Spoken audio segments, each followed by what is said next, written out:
Selamat pagi dan salam sejahtera, salam Malaysia Madani kepada semua rakyat Malaysia di luar sana. Saya Elda Anwar Adi dari SF3, merupakan seorang pelajar dan juga merupakan seorang pelajar dari Institut Kemahiran Mahara Kuching, ingin membentangkan pendidikan moral. Assignment kedua berkenaan dengan tajuk penyalahgunaan dadah di Malaysia. Pengenalan. Penyalahgunaan bahan atau juga dikenali sebagai penyalahgunaan dadah adalah corak penggunaan sesuatu bahan atau dadah di mana pengguna menggunakan bahan itu dalam jumlah atau dengan kaedah-kaedah berbahaya kepada diri mereka sendiri atau orang lain. Punca sebenar penyalahgunaan dadah adalah mustahil untuk diketahui kerana terdapat lebih dari satu sebab langsung. Walau bagaimanapun, penyalahgunaan dadah dan ketagihan ini diketahui cenderung dalam keluarga. Satu teori mendesadangkan terdapat genetik yang mempengaruhi individu tertentu terhadap penyalahgunaan dadah. Seterusnya, objektif kajian mengenal pasti faktor-faktor yang menyumbang kepada penyalahgunaan dadah dalam kalangan individu tertentu. Kedua, berkenaan dengan mengkaji kesan penyalahgunaan dadah terhadap kesihatan, sosial, ekonomi dan emosi seseorang. Dan ketiga pula, menganalisis keberkesanan program mencegah dan pemulihan dadah dari Malaysia. Seterusnya adalah soalan. Soalan pertama yang akan kami tampilkan adalah berkenaan dengan apakah faktor-faktor utama yang menyumbang kepada peningkatan peratusan penyalahgunaan dadah di Malaysia. Kedua adalah berkenaan dengan apakah peranan pendidikan dan kesedaran masyarakat dalam mengurangkan peratusan penyalahgunaan dadah di Malaysia.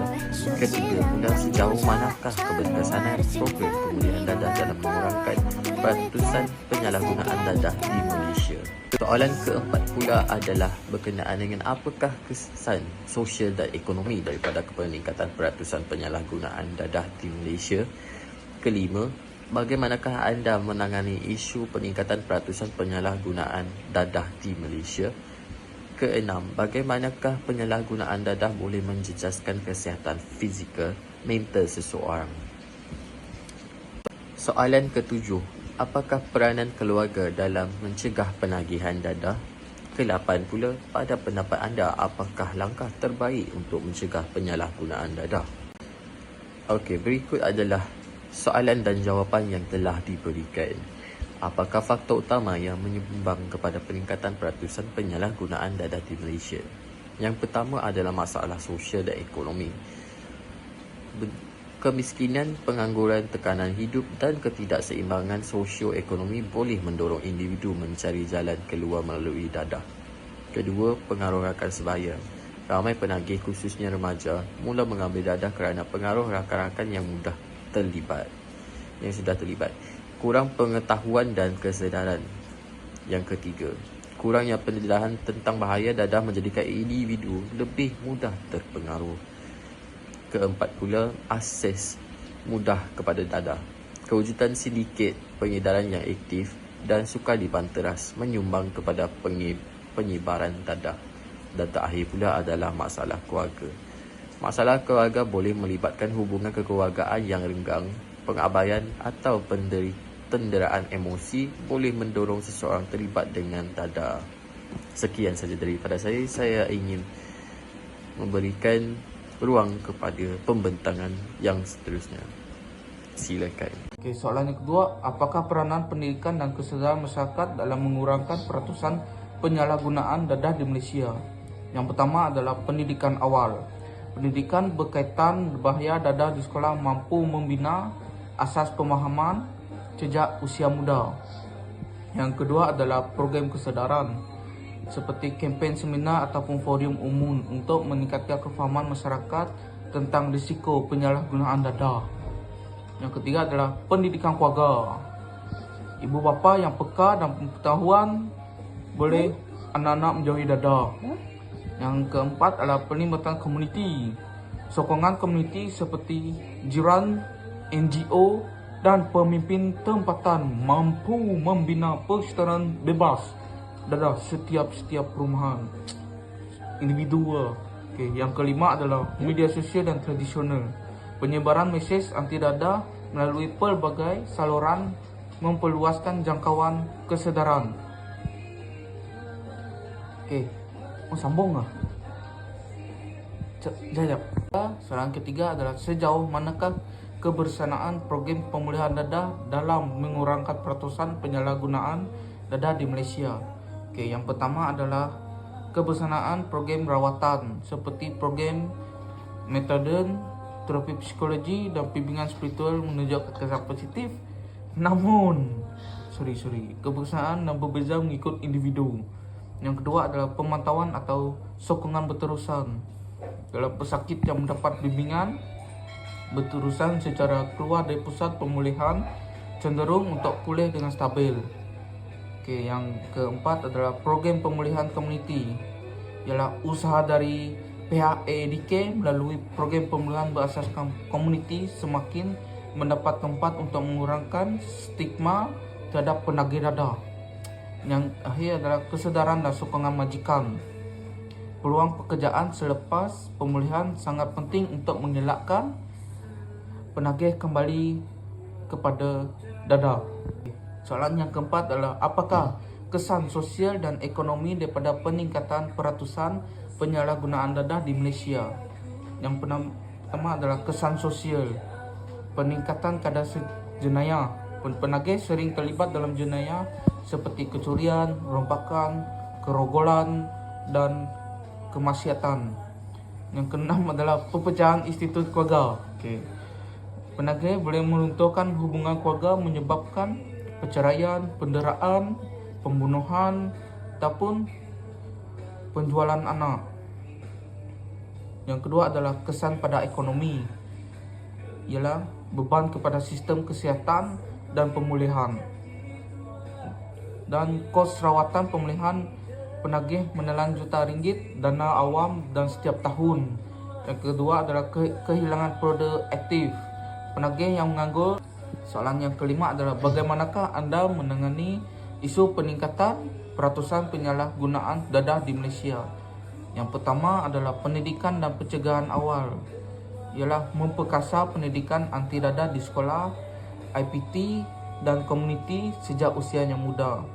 Yang kedua adalah pengusahaan undang-undang yang tegas tetapi berperi kemanusiaan, ialah menangani pengedaran dadah dengan keras, tetap memberi peluang kepada penagih untuk pulih ataupun memberi peluang untuk penagih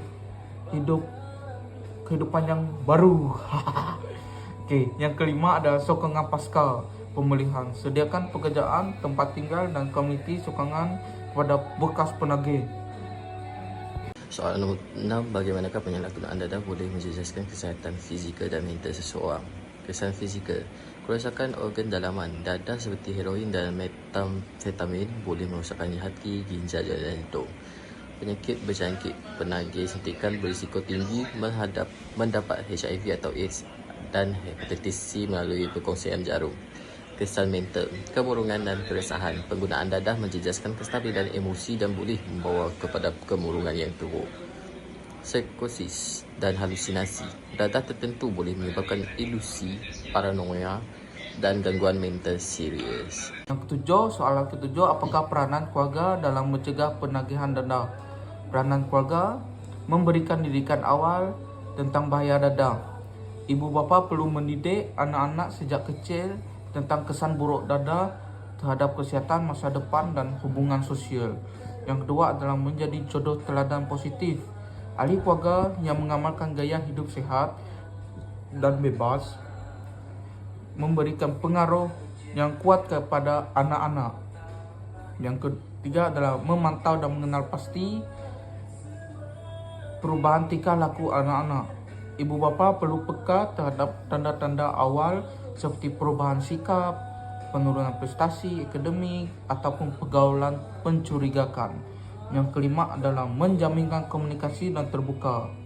Suasana keluarga yang penuh kasih sayang dan terbuka memudahkan anak-anak berkongsi masalah dan mendapatkan bimbingan yang baik.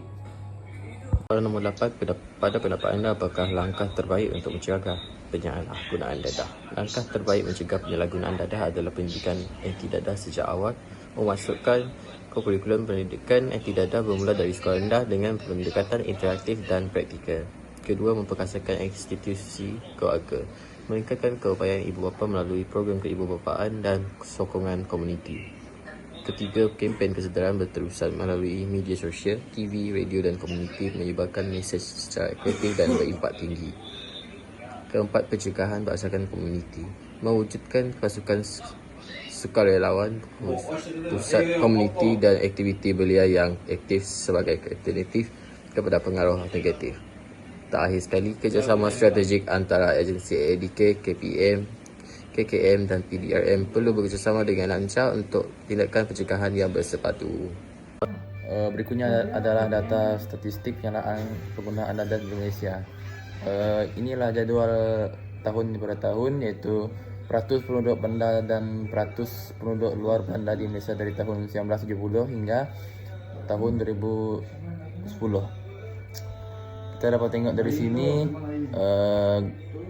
pada tahun 1970 peratus penggunaan dadah ialah 72%. Lepas tu 1980 tahun dia punya peratus adalah 66. Lepas itu pada tahun 1991 peratusnya adalah 49.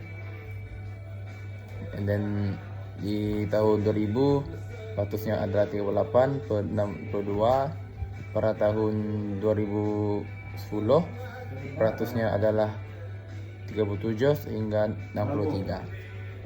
So ini adalah menunjukkan Malaysia jurang pengagihan pendapatan semakin melebari, iaitu pendapatan yang terdapat tertinggi, pertengahan dan terendah. Pada tahun 1990 dia punya paling tertinggi ialah 50%. Pada tahun 2000 pula paling tinggi ialah 50.5%. Pada tahun 2009 tinggi ialah 51%. Di pertengahan pula dia punya peratus adalah 35.5%. Pada tahun 2000 pula ialah 35.5%. Pada tahun 2009 peratusnya adalah 34.5%. Paling terendah iaitu pada tahun 1990 adalah 14.5%. Pada tahun 2000 adalah 14%. Pada tahun 2009 adalah 14.5%. Ini adalah indeks kebahagiaan rakyat Malaysia MH1 2021. Dekat atas ni ada terdapat macam bingo lah, dia macam tu lah. Okay. Dekat bawah ni ialah skor indeks kebahagiaan mengikut negeri, iaitu ada negeri Perlis iaitu 6.96.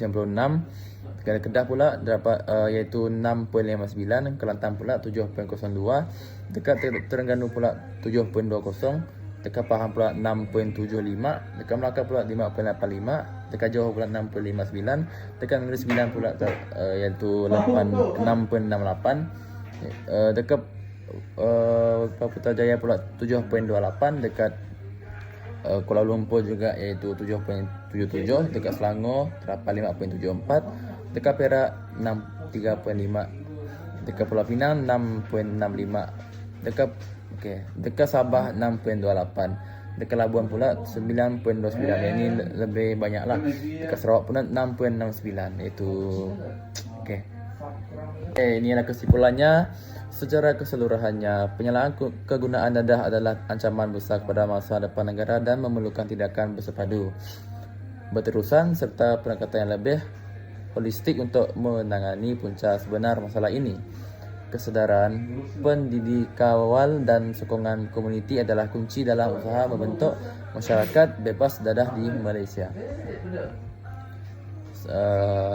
Akhir sekali kami mengucapkan terima kasih kepada Encik yang kami telah sampai sini saja perbincangan kami. So ini ialah paling terakhir kami mengucapkan terima kasih kerana sudi dengar pembincangan kami tentang dadah. So kami akan mengakhiri pembincangan kami iaitu daripada kumpulan saya iaitu Elder Rickland dan Oliver. Thank you.